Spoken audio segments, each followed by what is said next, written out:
এই বহুত বেয়া পৰিস্থিতি হৈ গ'ল বে। কি হ'ল?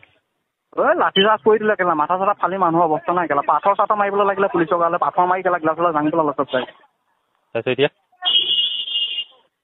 এতিয়া মানুহ চব চিতমংগ দিছে, চব লাঠি চাৰ্জ কৰিছিলে বাৰু। তাকে সিদ্ধাৰ্থৰ ভিতৰত আছে নাই? আছে মানুহটো, নাথাকিলে লাঠি চাৰ্জ কৰিব নেকি? মানুহটো আছে, সেইটো কাৰণে পাব্লিকে হাল্লা কৰি আছে না। কাম কৰা মানুহজনীয়ে কৈ দিলে আছে মানুহ, তাই দেখি আহিছে, সেইটো কাৰণে তাই কৈ দিলে পাব্লিকক, সেইকাৰণে পাব্লিক 2টা বজাত জাম হৈ গ'লগৈ। গিলাচ চিলাচ ভাঙি কৰি পাথৰ একেবাৰে খুব যেনেকুৱা পৰিছে, মই কেইটা পাৰ হৈ গৈ মোৰ ইটো মেনেজাৰ হাতত চাপ পৰিলে বোলে। এটা দেখিছোঁ মাথা ফালি কেইটা একেবাৰে সৰহৰা তেজ উলিয়াই আছে। এনেকৈ পিটিব নাপায়তো গৰু নিচিনা দেই, এনেকৈ পুলিচে যদি প্ৰটেকশ্যন দিয়ে কেলা কি ভাল হ'ব তেতিয়াহ'লে। ভিতৰত টানি লৈ গুচি গ'লগৈ ভিতৰলৈ।